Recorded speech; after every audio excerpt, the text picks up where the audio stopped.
Down there, life continues. The traffic is awful, stocks go on trading, and Star Trek is still showing.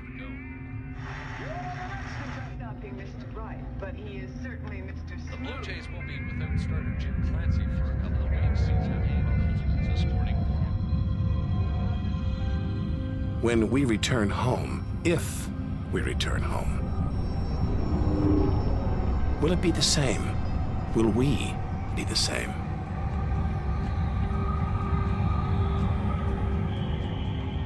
We have to leave all this behind, to dip our toes into the vast, dark ocean. On to the moon.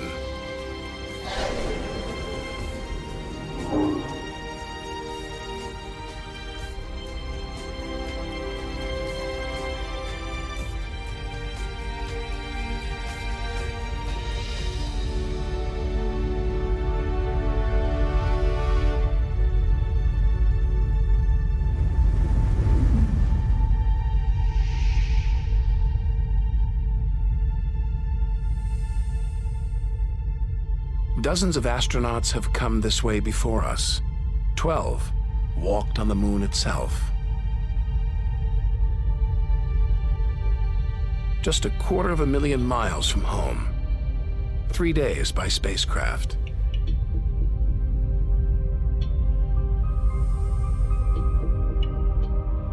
Barren.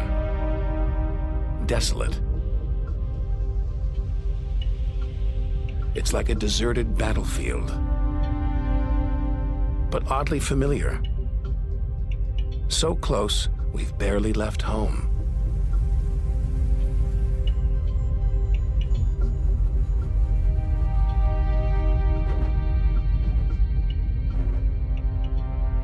Neil Armstrong's first footprints.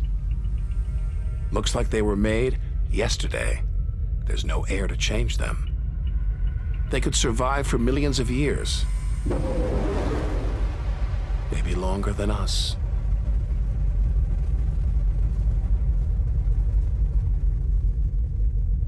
Our time is limited. We need to take our own giant leap. 1 million miles, 5 million, 20 million miles. We're far beyond where any human has ever ventured. Out of the darkness, a friendly face. The goddess of love, Venus. The morning star, the evening star. She can welcome the new day in the east, say goodnight in the west.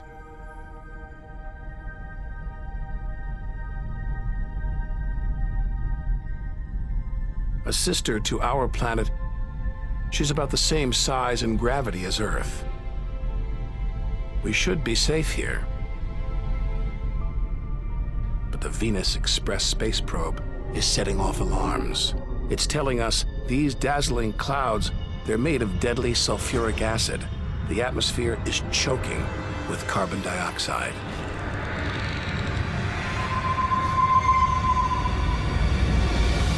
Never expected this. Venus is one angry goddess. The air is noxious, the pressure unbearable. And it's hot, approaching 900 degrees. Stick around and we'd be corroded, suffocated, crushed and baked.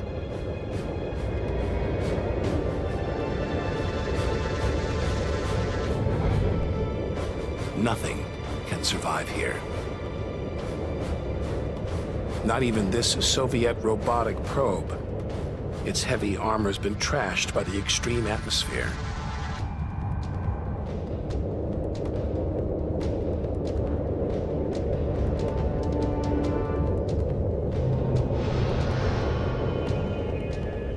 So lovely from Earth. Up close, this goddess is hideous.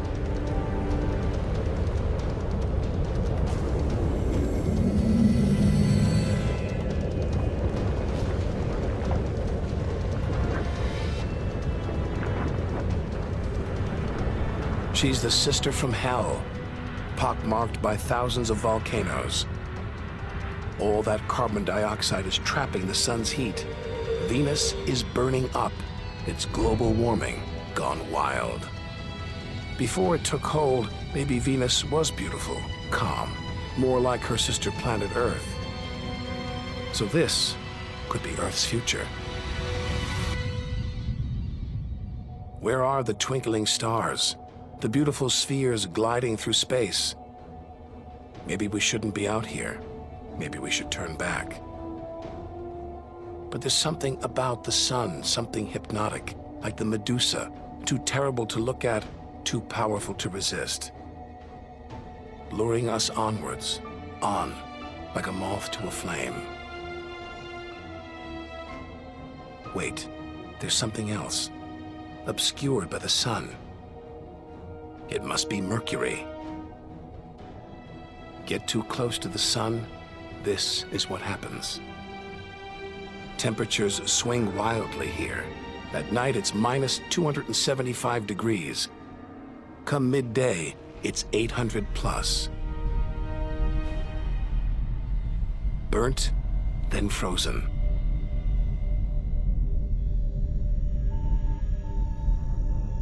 The Messenger space probe is telling us something strange. For its size, Mercury has a powerful gravitational pull. It's a huge ball of iron, covered with a thin veneer of rock, the core of what was once a much larger planet. So where's the rest of it? Maybe a stray planet slammed into Mercury, blasting away its outer layers in a deadly game of cosmic pinball. Whole worlds, on the loose, careening wildly across the cosmos, destroying anything in their path. And we're in the middle of it. Vulnerable, exposed, small. Everything is telling us to turn back. But who could defy this? The sun, in all its mesmerizing splendor. Our light, our lives. Everything we do is controlled by the sun, depends on it. It's the Greek god Helios driving his chariot across the sky. The Egyptian god Ra, reborn every day. The summer solstice sun rising at Stonehenge. For millions of years, this was as close as it got to staring into the face of God.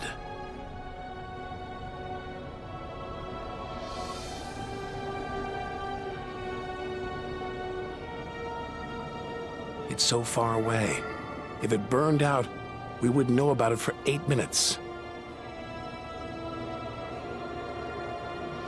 It's so big, you could fit 1 million Earths inside it.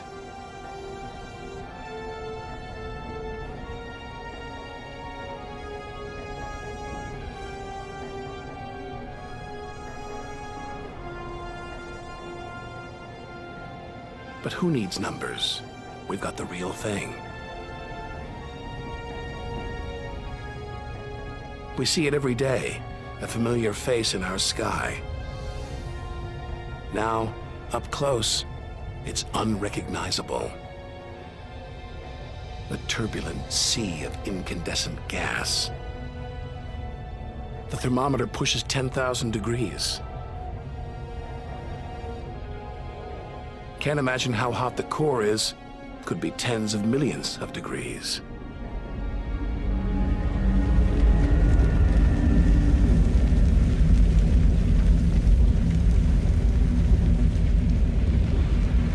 Hot enough to transform millions of tons of matter into energy every second. More than all the energy ever made by mankind. Dwarfing the power of all the nuclear weapons on Earth. Back home, we use this energy for light and heat. But up close, there's nothing comforting about the sun. Its electrical and magnetic forces erupt in giant molten gas loops. Some are larger than a dozen Earths, more powerful than 10 million volcanoes.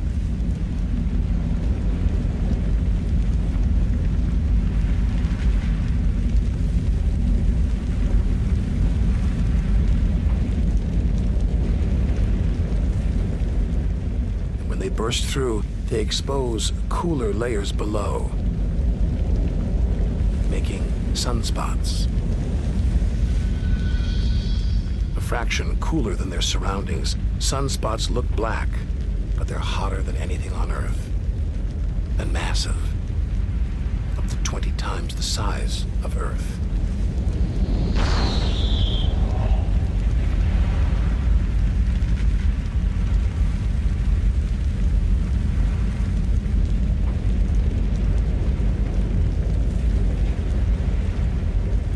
But one day, all this will stop. The sun's fuel will be spent.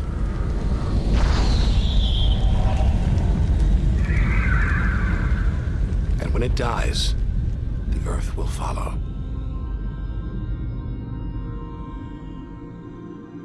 This God creates life, destroys it, and demands we keep our distance.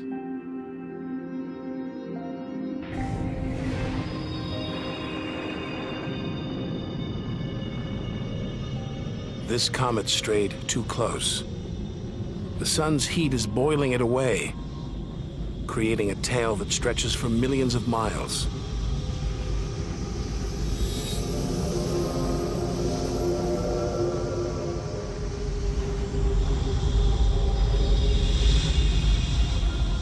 It's freezing it here.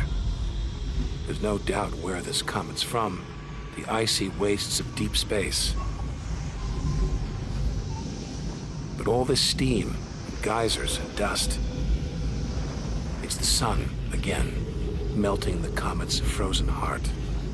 Strange, a kind of vast, dirty snowball covered in grimy tar.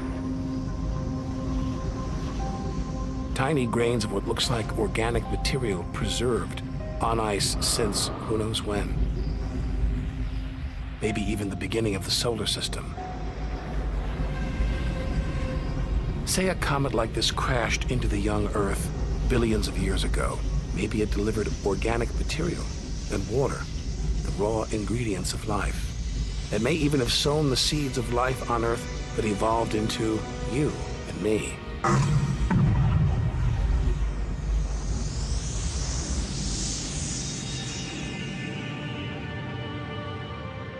But say it crashed into the Earth now. Think of the dinosaurs, wiped out by a comet or asteroid strike.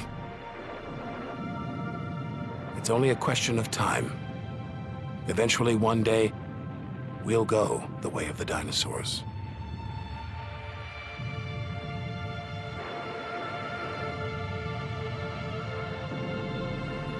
If life on Earth was wiped out, we'd be stuck out here, homeless. Adrift in a hostile universe. We need to find another home.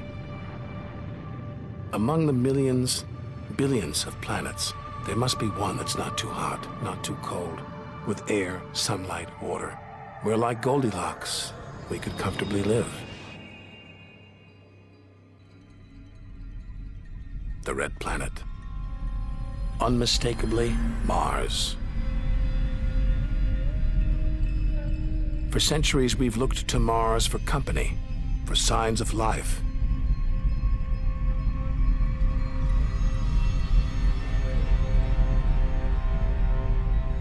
Could there be extraterrestrial life here? Are we ready to rewrite the history books, to tear up the science books, to turn our world upside down? What happens next could change everything.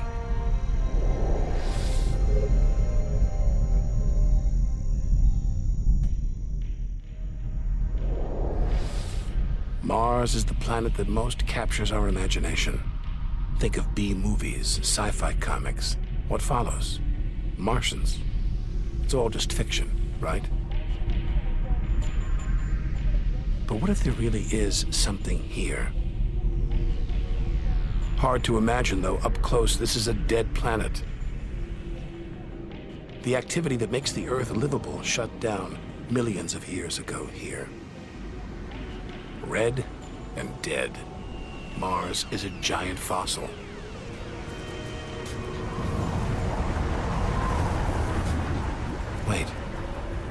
something is alive.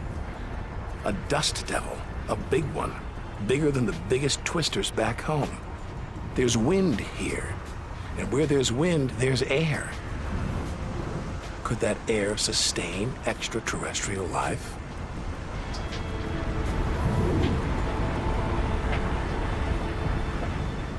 It's too thin for us to breathe.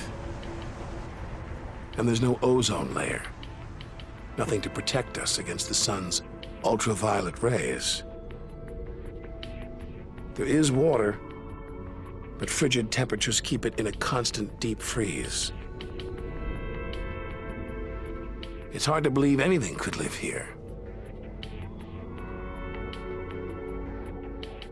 Back on Earth, there are creatures that survive in extreme cold, heat, even in the deepest ocean trenches. It's as though life is a virus. It adapts, spreads. Maybe that's what we're doing right now, carrying the virus of life across the universe. Even in the most extreme conditions, life usually finds a way. But on a dead planet, with no way to replenish its soil, no heat to melt its frozen water,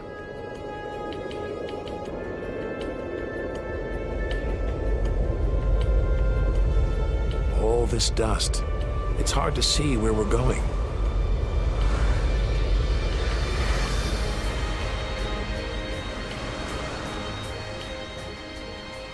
Olympus Mons, named after the home of the Greek gods, a vast, ancient volcano, 3 times higher than Everest.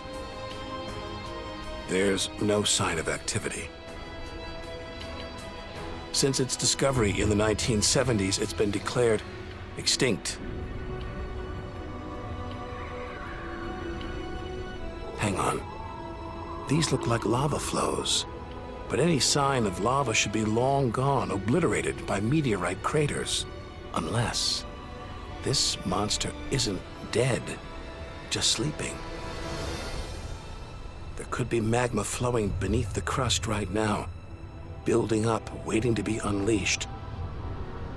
Volcanic activity could be melting frozen water in the soil, pumping gases into the atmosphere, recycling minerals and nutrients, creating all the conditions needed for life.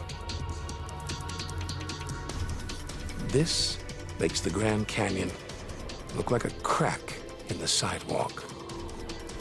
Endless desolation, so vast it would stretch all the way across North America. But here, signs of activity, erosion, and what looks like dried up riverbeds. Maybe volcanic activity melted ice in the soil, sending water gushing through this canyon.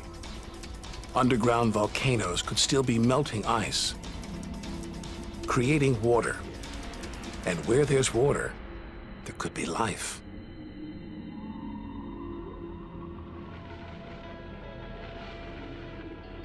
The hunt for life is spearheaded by this humble fellow, the NASA rover Opportunity. It's finding evidence that these barren plains were once ancient lakes or oceans that could have harbored life.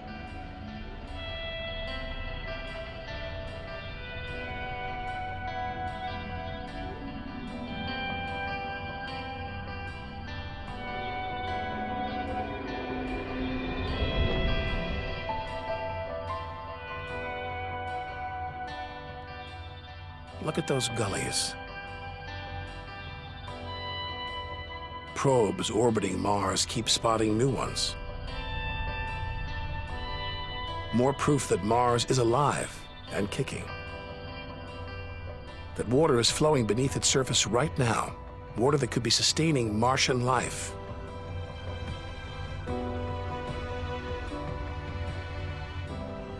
Now all we have to do is find it.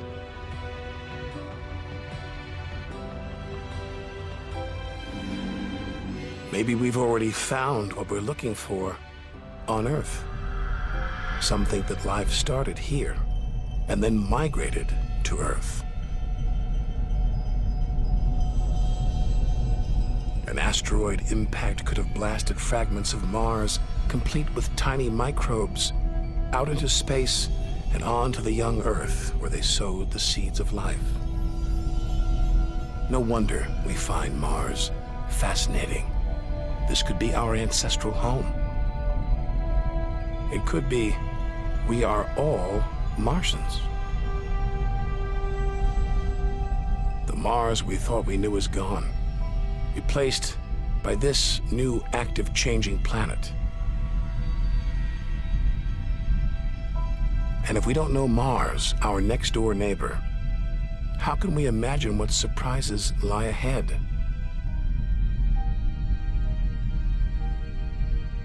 Our compass points across the cosmos, back in time 14 billion years, to the moment of creation.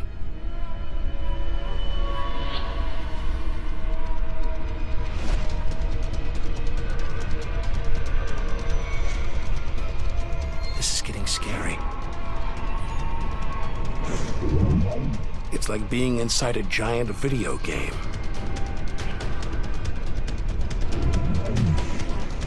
But these are all too real.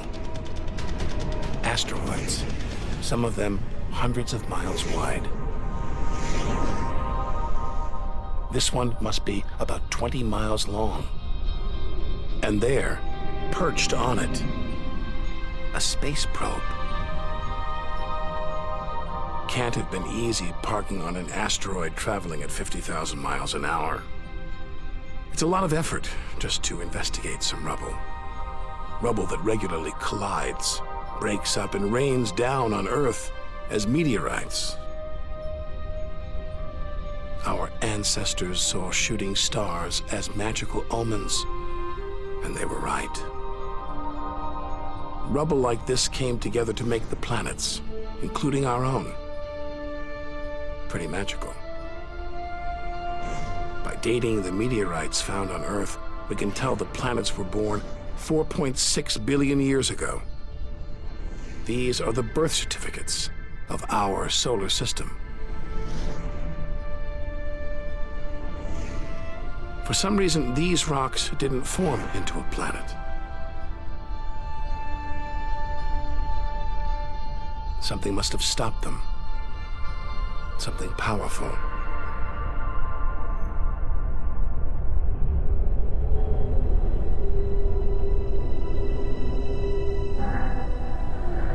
Jupiter. What a monster. At least 1,000 times bigger than Earth, so vast you could fit all the other planets inside it. Something this massive dominates its neighbors. Its gravity is pulling the asteroids apart.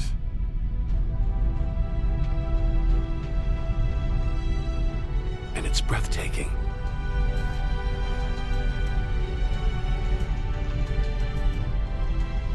But this beauty is a beast. It's almost all gas. Land here and we'd sink straight through its layers into oblivion.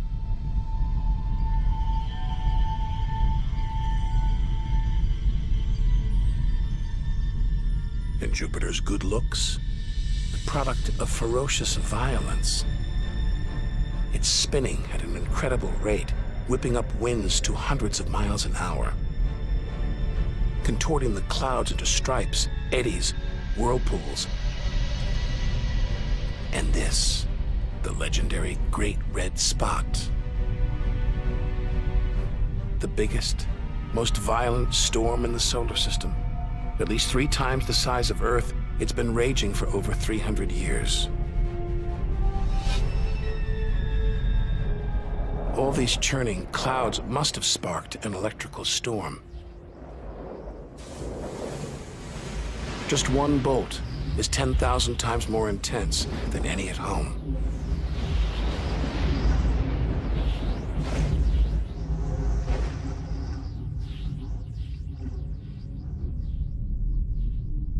Looks like the safest place to see Jupiter is from a distance.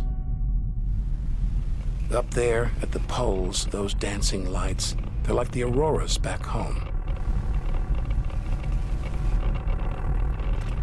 But the Geiger counter is going wild. Even these are deadly, generated by lethal radiation.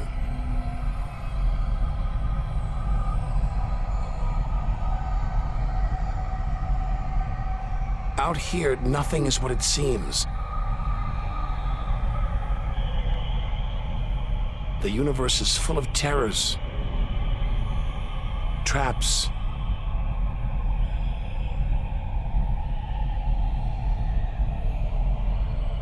maybe this is a safe haven. The multicolored moon Io.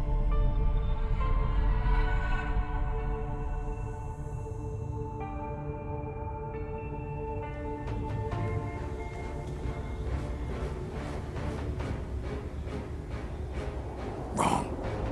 Very wrong. Those brilliant colors are molten rock, volcanoes, spewing lava.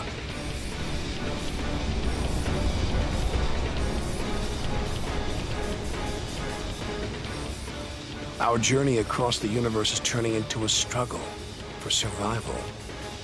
We've got to hope that if we outlast the dangers, we'll be rewarded by wonders beyond imagination.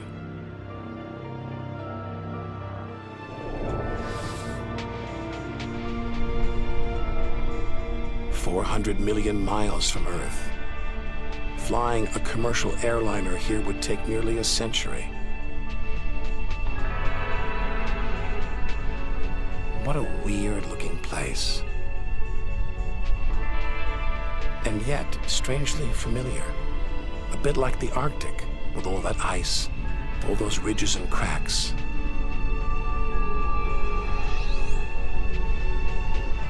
It's Jupiter's moon, Europa. And maybe like the Arctic, this ice is floating on water, liquid water. But we're 500 million miles from the sun. Surely Europa is frozen solid.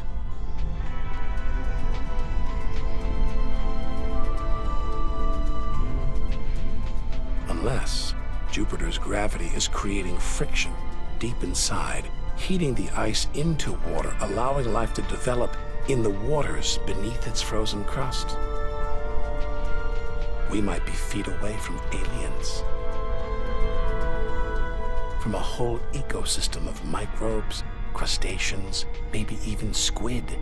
The only thing between us and the possibility of alien life, this layer of ice. But until we send a spacecraft to drill here, Europa's secrets will remain beyond reach.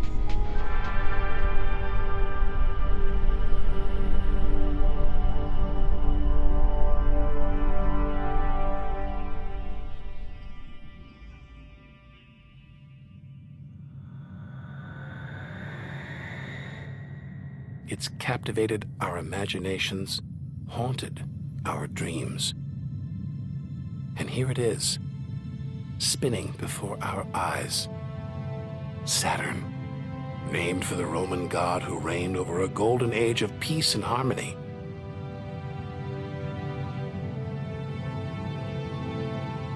This planet's a giant ball of gas, so light it would float on water. Its spectacular rings would stretch almost from Earth to the moon.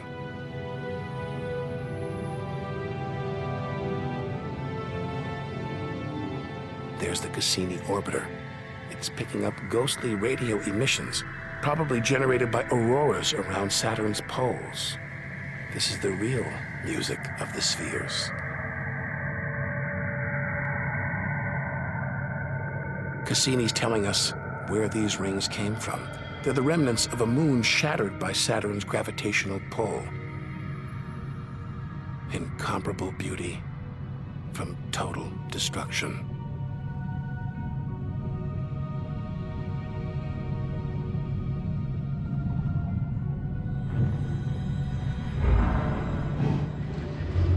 Billions of shards of ice, some as small as ice cubes, others the size of houses.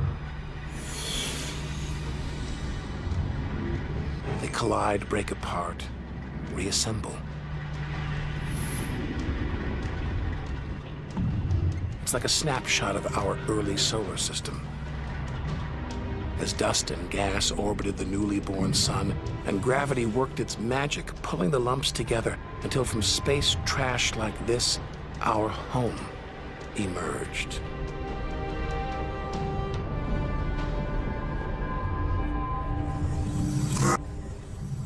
We could stay here forever.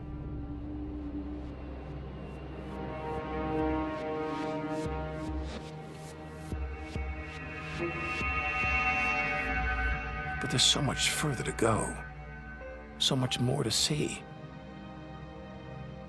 Like this moon wrapped in thick clouds. Titan.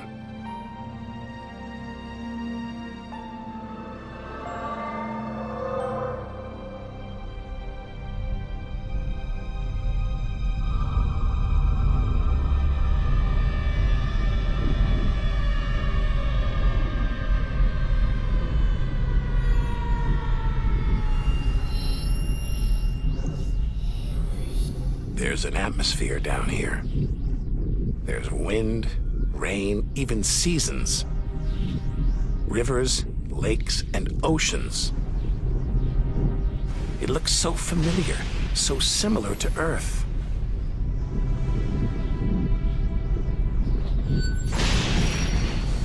But that's not water.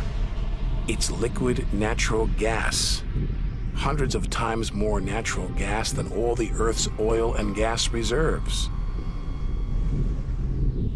Maybe one day we'll use this energy to fuel a colony. Assuming there isn't life here already.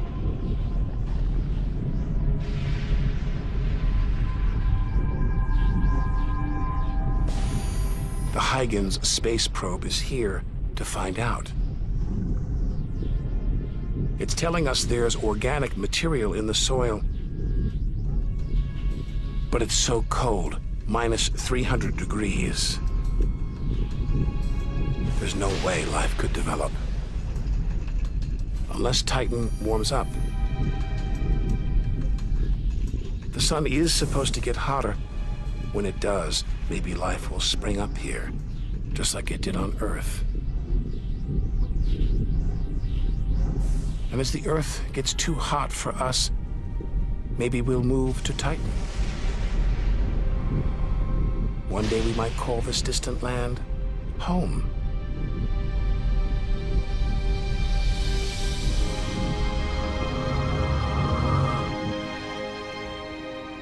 Home. We're at least 700 million miles away now. After this, we lose visual contact with Earth. We're standing on a cliff, looking out over a great chasm that stretches to the beginning of time. Do we have the courage to jump? We're in the solar system's outer reaches. Unseen from Earth, unknown for most of history. It's like diving into the depths of the ocean.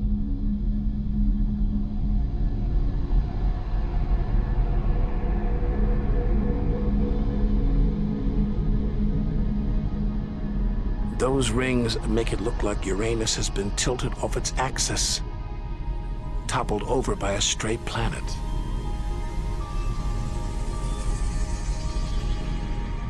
It's eerie out here.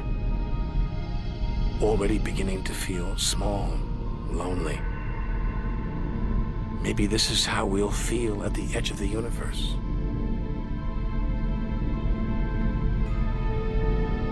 But we've barely left the shore.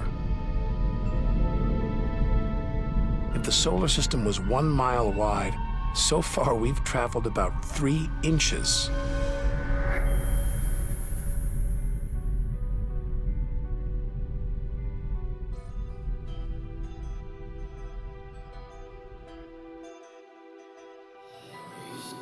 Out of the deep, another strange beast, the god of the sea, Neptune. This world is covered in methane gas, and a storm as big as Earth, whipped up by savage 1,000-mile-an-hour winds. Back home, it's the sun that drives the wind, But Neptune's far away. Something else must be creating these ferocious winds. But what? We know very little about our own solar system.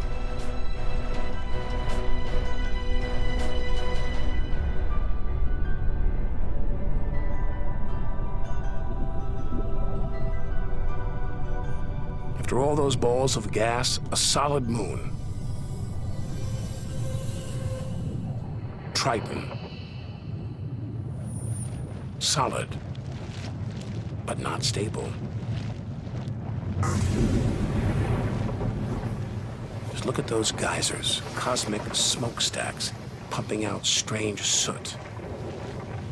And this moon is revolving around Neptune in the opposite direction of the planet's spin. A cosmic battle of wills that this angry moon is destined to lose. Neptune's massive gravity is pulling on Triton, slowing it down, reeling it in. One day, it will be ripped apart by Neptune. And that's it. No more moons, no more planets in our solar system. It's getting colder. We're getting further from the sun, slipping from the grip of its gravitational tentacles. But this isn't a void. It's teeming with frozen rocks, like Pluto. Until recently, we thought Pluto was alone.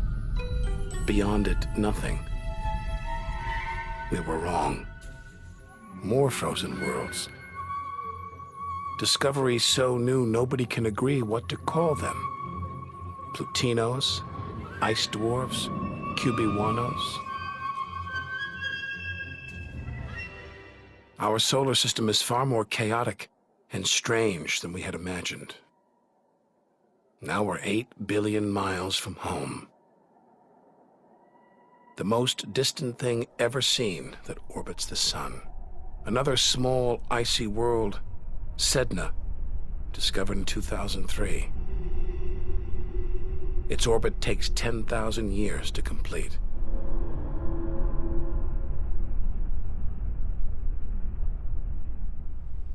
Hang on.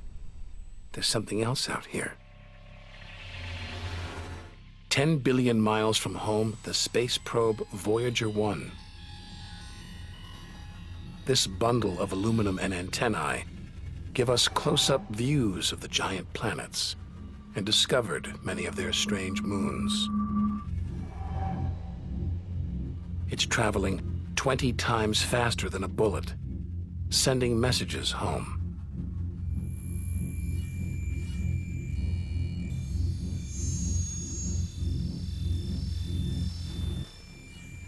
That gold plaque, it's a kind of intergalactic message in a bottle. A greeting recorded in different languages. Hello from the children of planet Earth. Hola, saludos a todos. And a map showing how to find our home solar system. The great physicist Stephen Hawking thinks it was a mistake to roll out the welcome mat. After all, if you're in the jungle, is it wise to call out?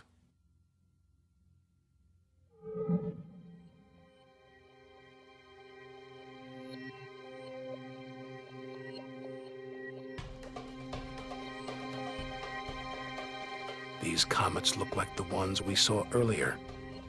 There's a theory that the raw materials for life began out here until something dislodged it, sending it hurtling towards the Earth. And seeing all this ice, maybe comets carried water to Earth too. The water in the oceans, in your body. All from this distant celestial ice machine.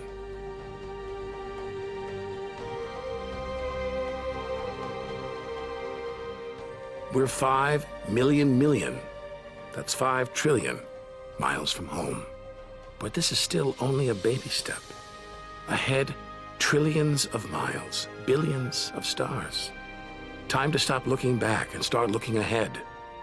To step out into the big, wide universe.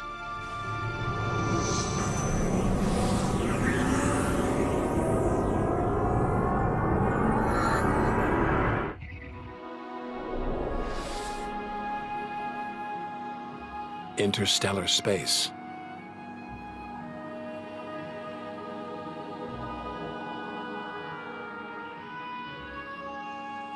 Billions of stars like our own sun, many with planets, many of those with moons.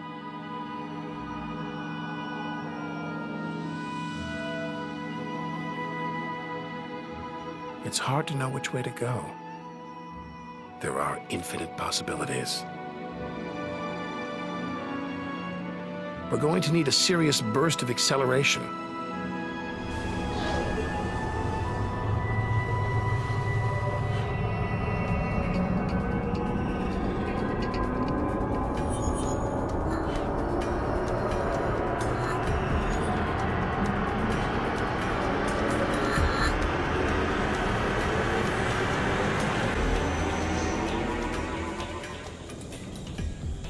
$25 trillion miles from home. A 150,000-year ride in the space shuttle. And we've only just reached the first solar system beyond our own. Alpha Centauri. Not one, but 3 stars, spinning around each other, locked in a celestial standoff. Each star's gravity attracting the other, their blazing orbital speed keeping them apart.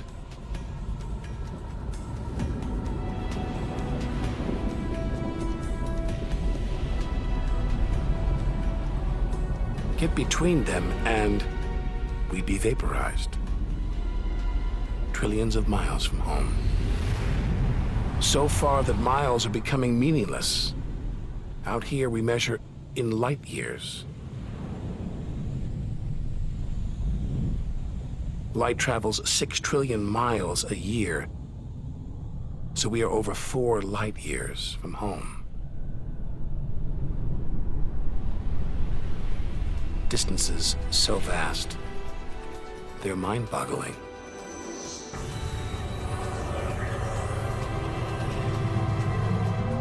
Who knows what strange forces lie ahead, what we'll discover when, if, we reach the edge of the universe.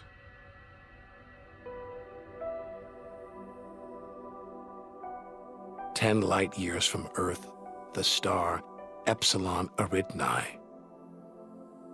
Spectacular rings of dust and ice, and somewhere in there planets forming out of the debris, being born before our eyes.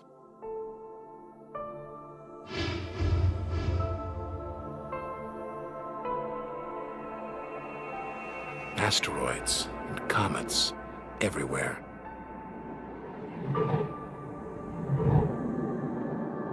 We could almost be looking at our own solar system billions of years ago, with comets delivering the building blocks of life to these young planets.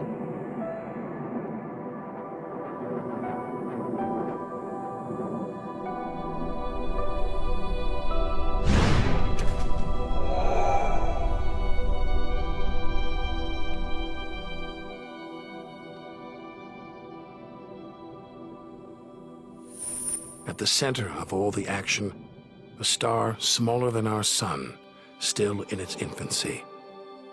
Any life in this solar system would be primitive at best.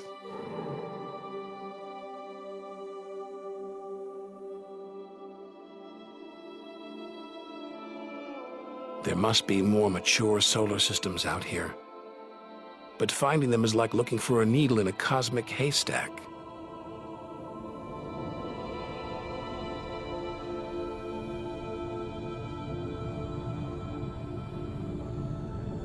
"20 light years from Earth. Star Gliese 581.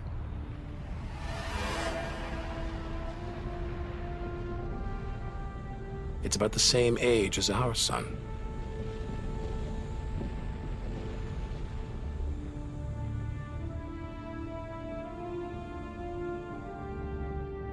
This planet is just the right distance from its sun. Any closer and water would boil away, any further, and it would freeze. Ideal conditions for life to emerge.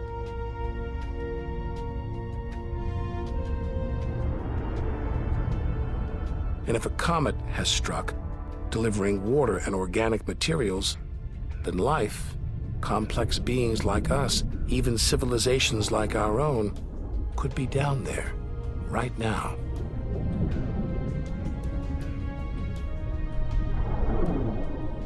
They could be tuning into our TV signals, watching shows from 20 years ago. And here's your host, Joe Jackman. But until we devise a way of communicating over these vast distances, all we can do is speculate. Us and them, living parallel lives, unaware of each other's existence.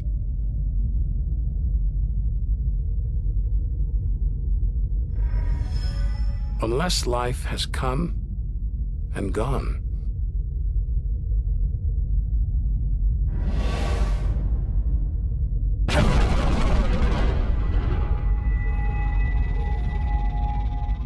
That's the problem with comets. They're creators and destroyers, as the dinosaurs found out the hard way. This is the needle in the cosmic haystack, the closest we've come to a habitable solar system like our own, but it's a chance encounter. There could be hundreds, millions more solar systems like this out there, or none at all.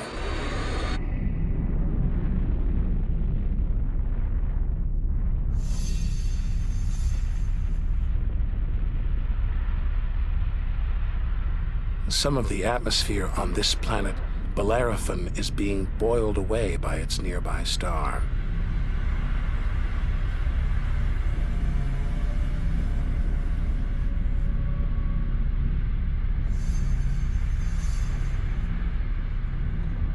From Earth, we can't see planets this far out. They're obscured by the brilliance of their neighboring stars. But the planets have a minute gravitational pull on those stars. Measure these tiny movements, and we can prove they exist.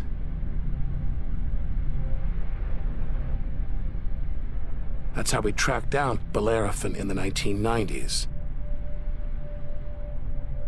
And hundreds of other distant planets.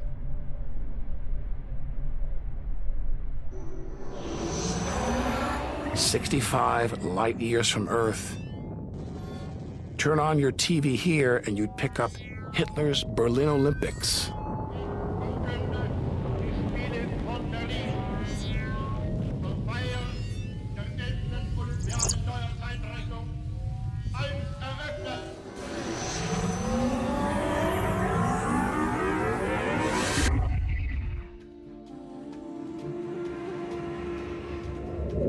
Twin stars of Algol, known to the ancients as the Demon Star.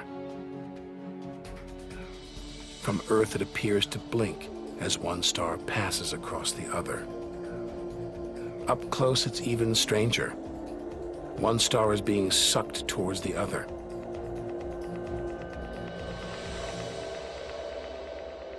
Almost 100 light years from home, faint whispers from one of the first ever radio broadcasts. We appreciate it if anyone hearing this broadcast would communicate with us. We are very anxious to know how far the broadcast is reaching.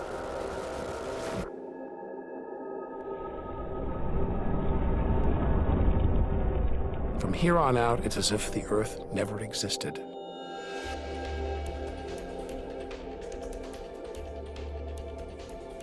Feels like a lifetime since we stood on that beach, looking up at the sky, wondering where and how we fit in. We've learned one thing for sure. The universe is too bizarre, too startling, for us to guess what lies ahead.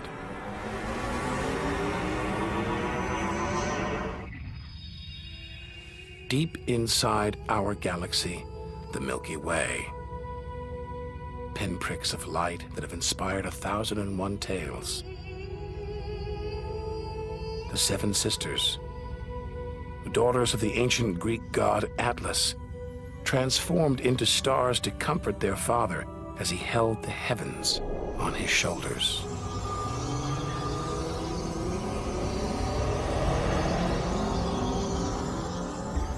And this giant, Betelgeuse, the brightest, biggest star we've seen so far, 600 times wider than our sun.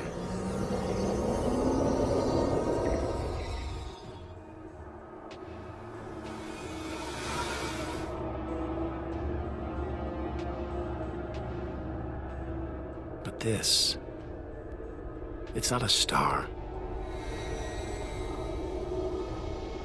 not a planet, not like anything we've seen.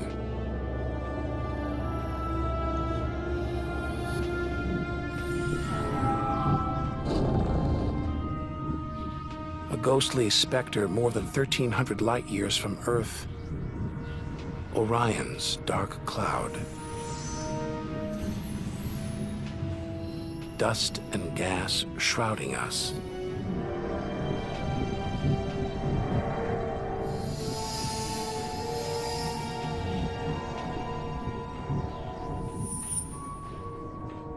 There, deep inside, a light pulling the dust and gas towards it, heating up, merging into a ball of burning hot gas.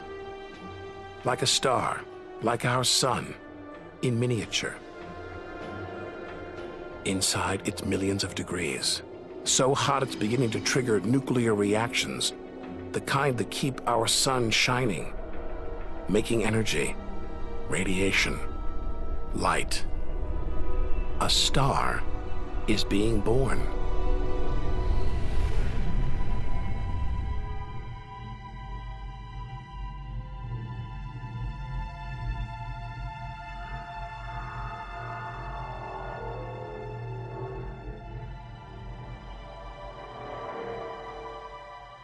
Orion's dark cloud is a vast star factory.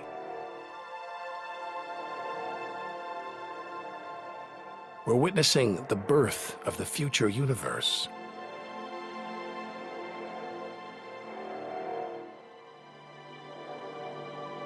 We've come to expect destruction, but this is one of the universe's greatest acts of creation: star birth.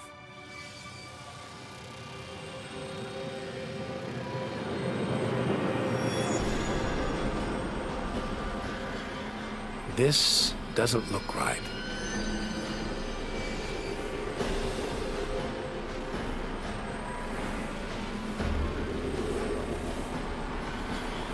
Jets of gas, exploding out with tremendous force, blasting dust and gas out for millions of miles.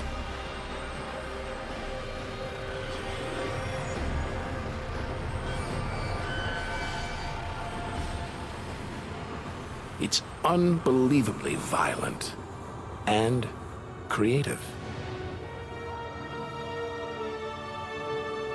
Nebula. Vast, glowing clouds of gas hanging in space. With no wind out here, they'll take thousands of years to disperse. They seem to be forming a vast stellar sculpture. Nature is more than a scientist, an engineer. It's an artist on the grandest of scales.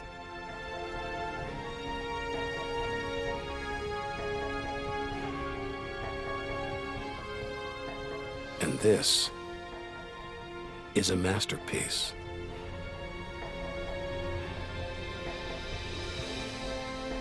Stars are born, grow up, and then what?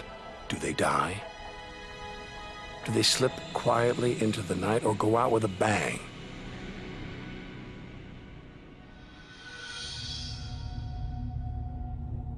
Somewhere between here and the edge of the universe lies the answer.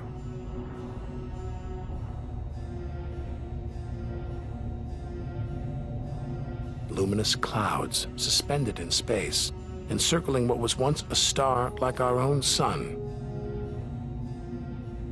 All that's left of it are these brightly colored gases, elements formed by nuclear reactions deep inside, released into space on its death. Green and violet, hydrogen and helium, the raw materials of the universe.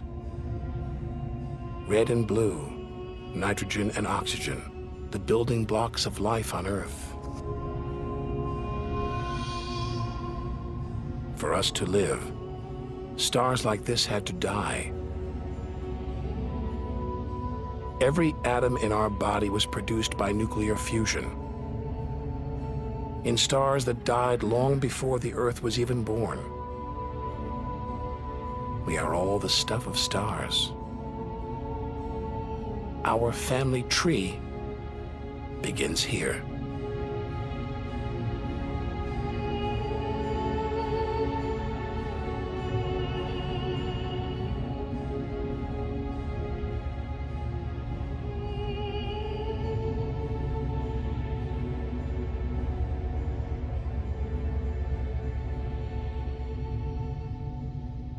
At its heart, the ghost of a star. A white dwarf. White, hot, small, but unbelievably dense. In the star's dying moments, its atoms fused and squeezed together, making it so dense that just a teaspoon of this white dwarf would weigh 1 ton.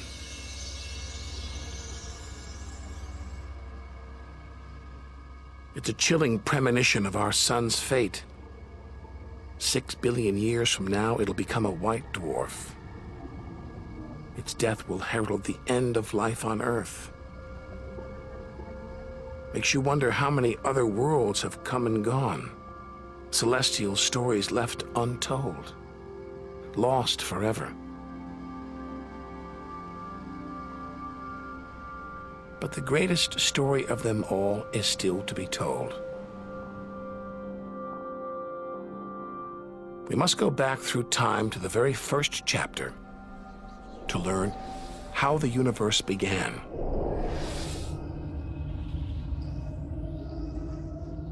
The scattered remains of a dead star, the Crab Nebula. 6,000 light years from home, deep inside a stellar graveyard. We've learned so much, seen things we'd never have believed possible.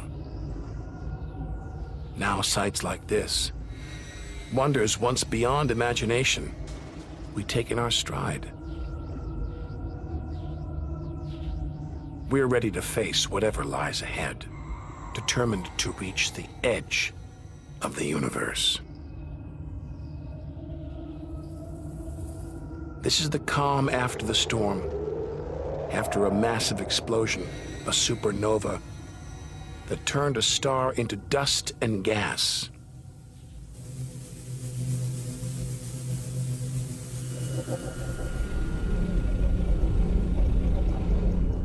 The eye of the storm, a spinning, pulsating star, a pulsar.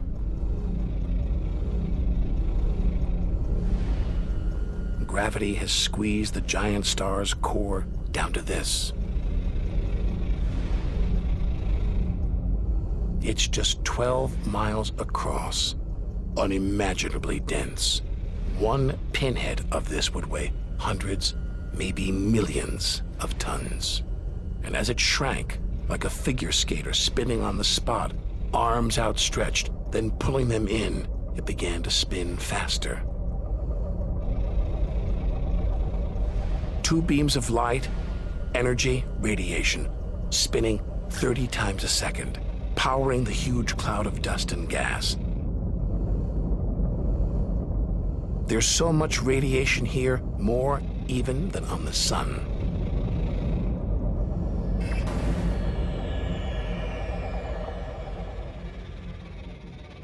That was easily the deadliest thing we've encountered so far.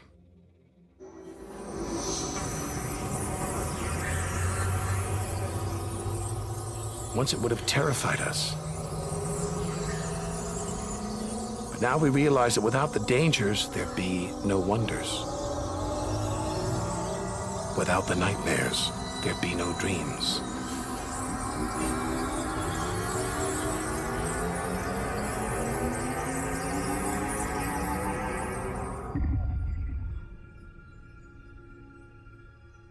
Getting a strange sensation. A feeling as though there's something bad out here. A malevolent presence. The one thing we didn't want to encounter. Impossibly black, blotting out the stars behind it. We're staring into the face of extinction. The remains of a giant star. A black hole.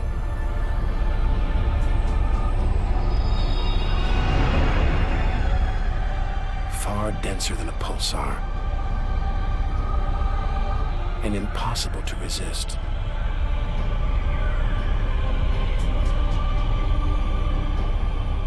Its gravity is so intense not even light can escape.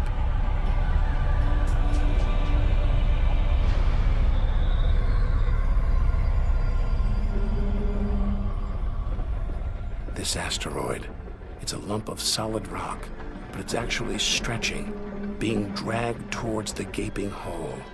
Inside, there's no matter as we know it. No time, no space.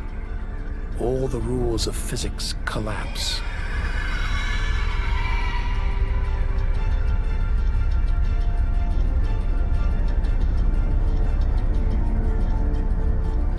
The asteroid is gone. Nobody really knows where. This is the edge of human understanding. There could be millions of black holes creeping around our galaxy, more perhaps than all the stars in the sky. But we wouldn't see them until it was too late.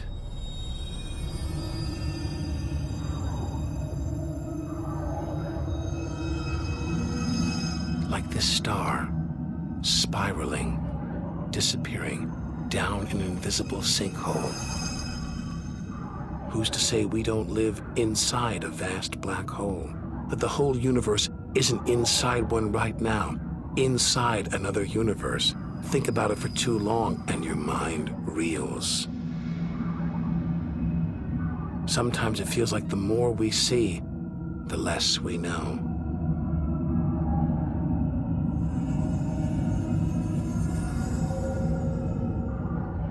And we're still in our own galaxy, the Milky Way. The vastness of the universe beyond still lies ahead. The wonders, the dangers, the secrets, they're out there. Waiting to be discovered.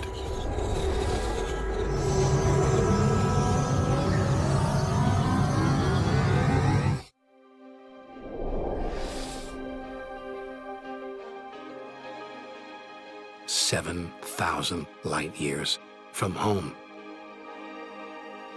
It's as though we're in a forest thick with trees, each so beautiful, so fascinating, it's impossible to look beyond, to see the bigger picture. We have to find a way through, to reach the clearing at the galaxy's edge.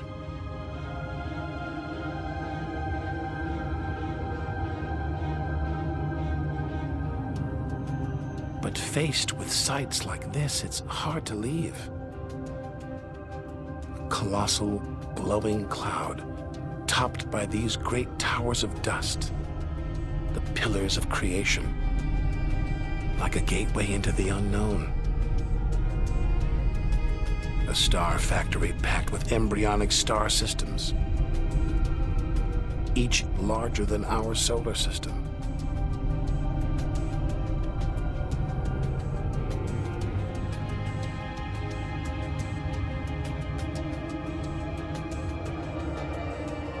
To resist its siren song, tear ourselves away, to carry on towards the edge of the galaxy.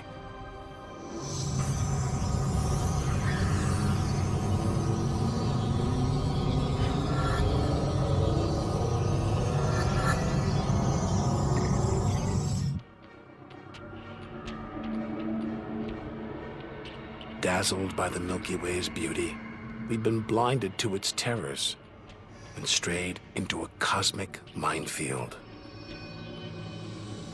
Like an explosion in slow motion. A massive star, millions of times brighter than our sun. It's going into meltdown. The fuel that sustains it is running out, the nuclear reactions that power it winding down. We're watching its death throes.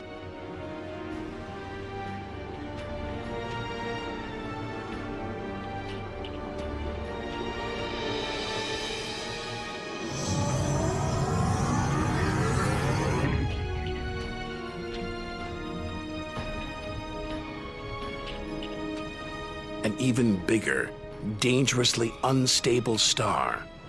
But this one's about to explode.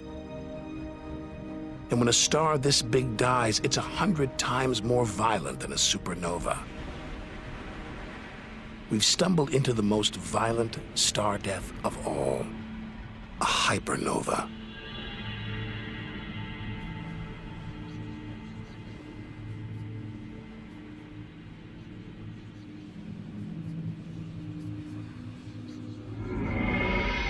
The core's collapsed.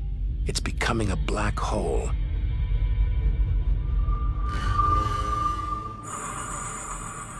And that's the shock wave surging through the star, ripping its outer layers into space.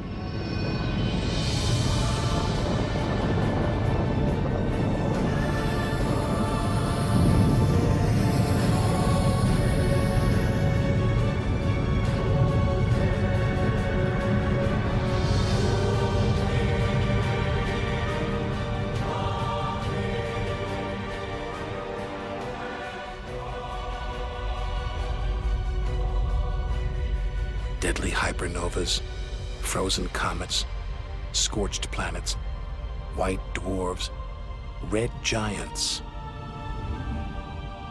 Tiny drops in a vast pool of white light. Our home galaxy, the Milky Way.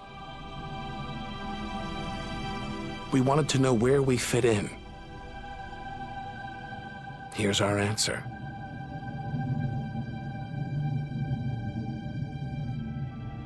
Civilizations past and present, everyone that's ever lived. The smallest bug, the highest mountain, all of it invisible, not even a tiny speck.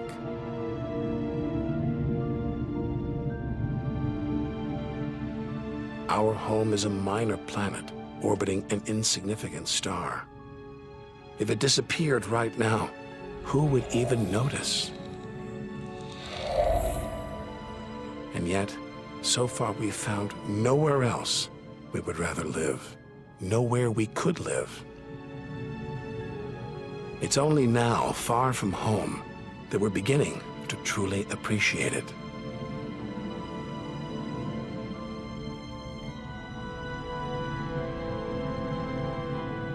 Look at all these stars, hundreds of thousands of them. Surely one of them, more than one, must be capable of supporting life.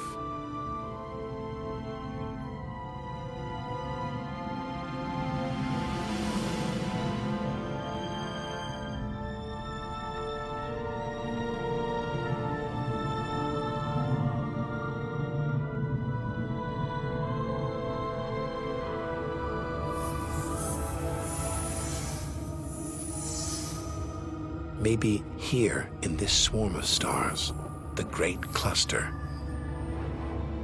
Back in the 1970s, astronomers sent a message in this direction, detailing the structure of our DNA and our solar system's location. But the message won't arrive here for another 25,000 years.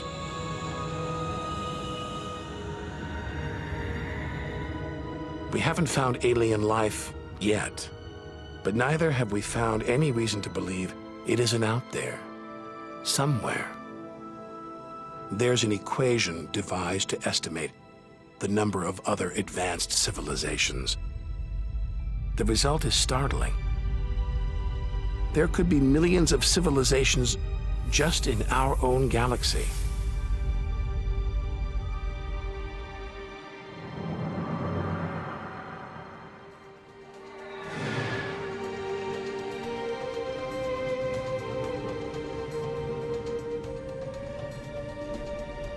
Everything we've seen so far is inside the Milky Way. Now we're ready to leave our home galaxy, to enter intergalactic space. Here's our chance to solve the ultimate mystery and experience the moment of creation.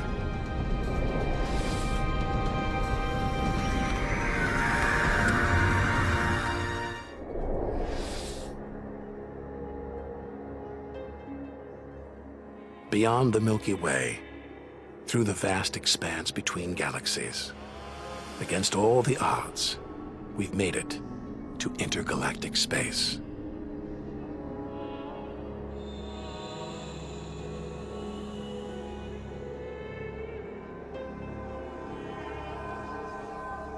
Out here, there's no horizon in sight.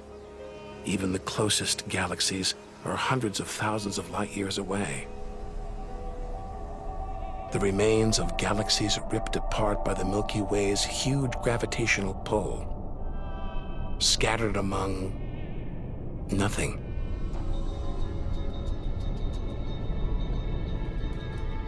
This is as close as the universe gets to a perfect vacuum.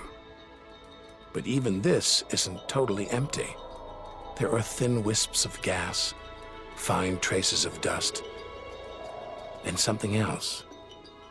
Dark matter. So mysterious we can't see it, feel it, taste it, touch it, or even measure it. Yet so common, it could make up over 90% of all the matter in the universe. If dark matter does exist, it means there's no such thing as empty space. Even out here, we're surrounded by matter. We think it exists because of its apparent hold on galaxies, like this one, the Large Magellanic Cloud.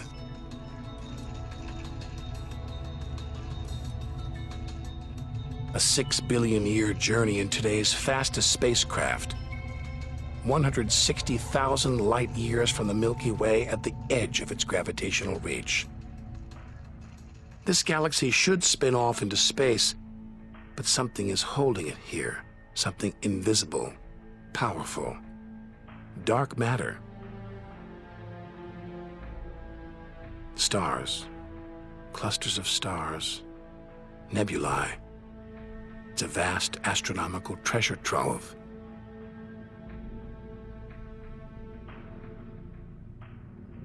Look at this. It's like a string of gleaming pearls. It's a fireball, expanding out from what must have been a massive explosion, a supernova. So bright that when light from the explosion reached Earth 20 years ago, it was visible to the naked eye.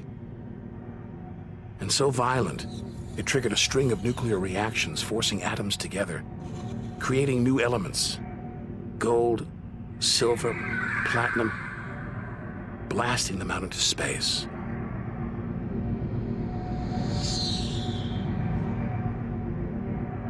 The gold in the ring on your finger was forged in a massive supernova like this, trillions of miles away, billions of years ago.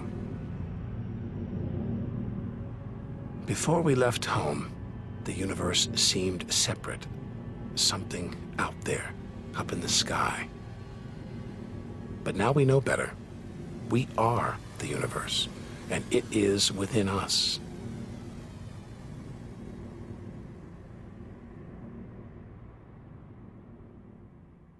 It's comforting to remember as we venture through this abyss. Further and further. Faster and faster.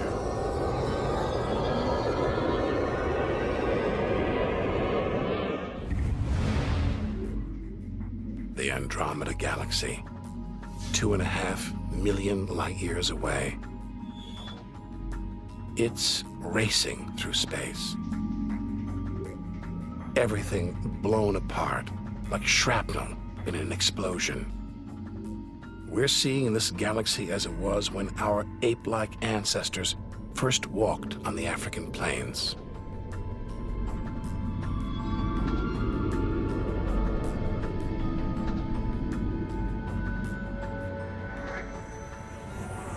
Further through space and further back in time. Hold on. This doesn't look right. A whole galaxy exploding? The only thing large enough to cause an explosion on this scale is another galaxy. It looks like the end of the world. But this galaxy won't die. It'll be reborn. A new shape, perhaps even new stars, as dust and gas collide, creating friction, shock waves, triggering the birth of stars.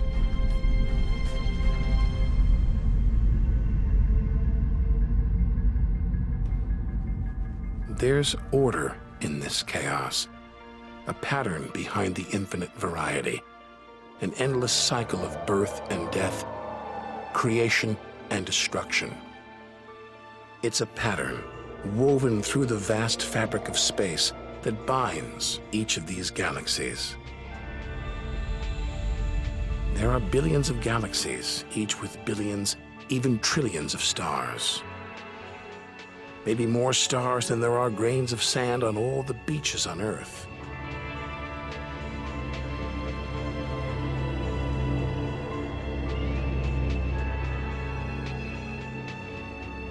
We're finally beginning to see the big picture. And it's grander than we ever imagined. This galaxy, the huge Pinwheel Galaxy, is so far from Earth that if we send a message home now, it will take 27 million years to get there. Who knows whether our species, our planet, will still be around to receive it.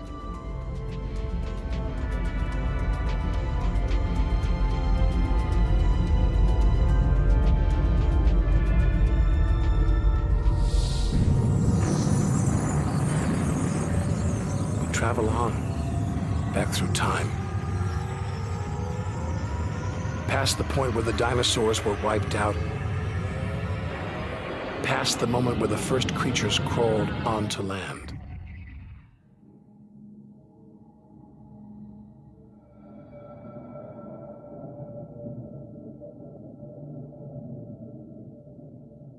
$2 billion light years from home, closing in on the edge of the universe, going back to the beginning of time. This isn't a galaxy. It's brighter than 100 galaxies. A blinding beam of energy surging for trillions of miles.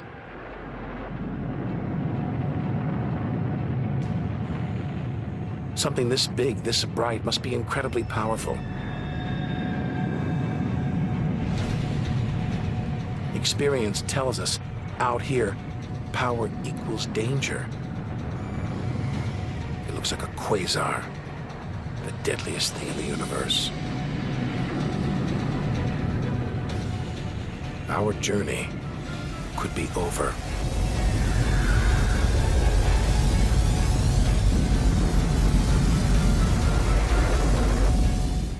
The deadliest, most powerful thing in the universe.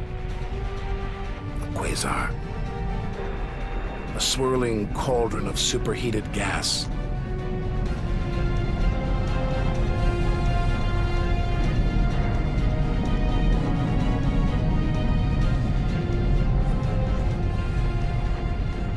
This beast has a heart of darkness. A supermassive black hole as heavy as 1 billion suns.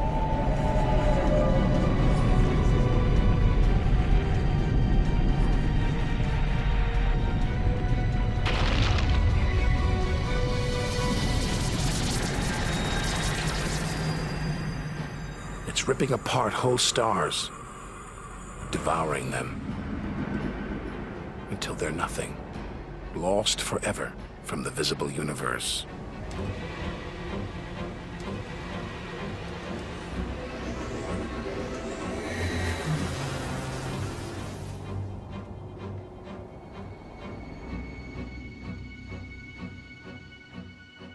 We think, we hope, we pray we've seen the worst the universe can throw at us, but no one can know what lies ahead.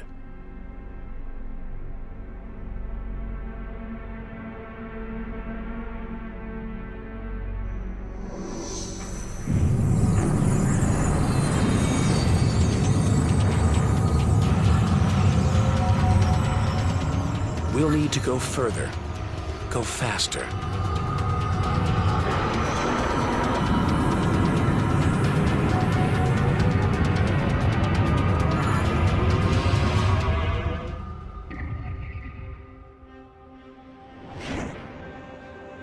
Billion light years from home, more galaxies. But these look different. Ragged, small, close together. We're so far back in time, we're seeing these galaxies as they were before the Earth was born. They're still young, still growing. We're getting close to where and how it all began.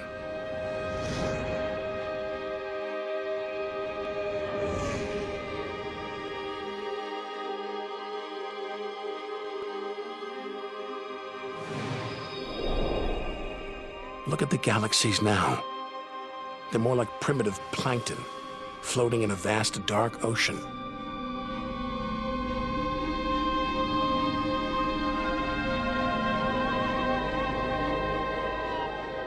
Clouds of dust and gas, dancing, twirling, merging to make embryonic galaxies.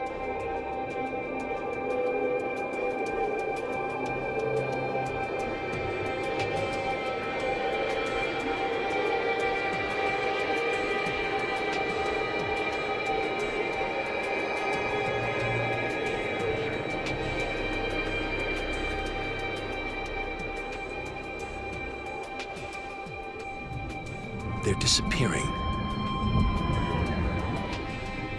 We've gone back before the stars were born, into a cosmic dark age. And before that, light, the afterglow from the massive explosion that created the known universe.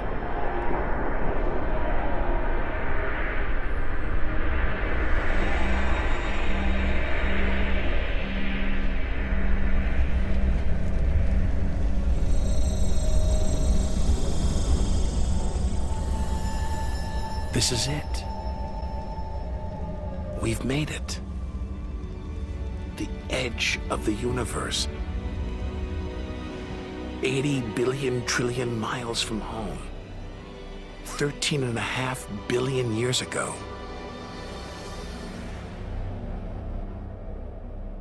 The very instant of the Big Bang, the most violent, most creative moment in history.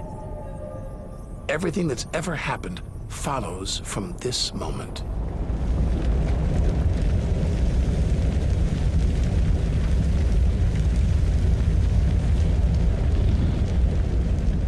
Every religion, every culture has pondered it. But we still don't know what sparked this act of creation, or why. This is where our journey ends, and the universe begins.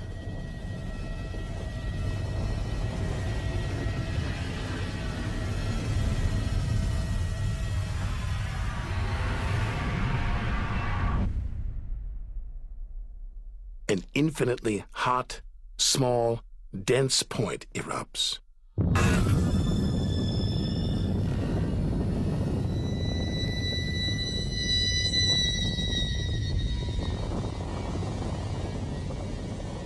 Creating space, time, matter, our universe itself. First, it's the size of a subatomic particle. The tiniest fraction of a second later, it's big enough to hold in the palm of your hand. Moments later, it's the size of the Earth.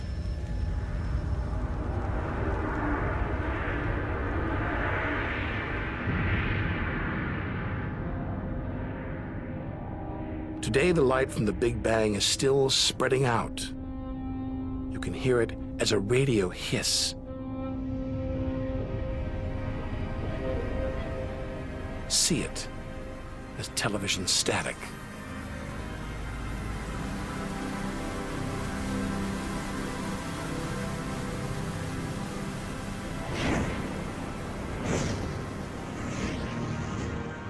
All the wonders we've seen on our journey are sparks flying out from the Big Bang.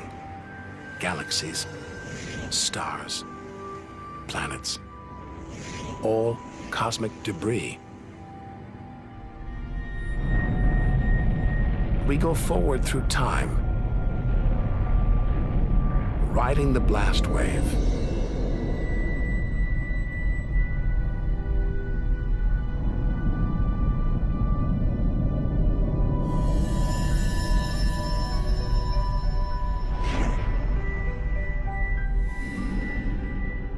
Until we reach another cooling cinder swirling in the afterglow of the Big Bang.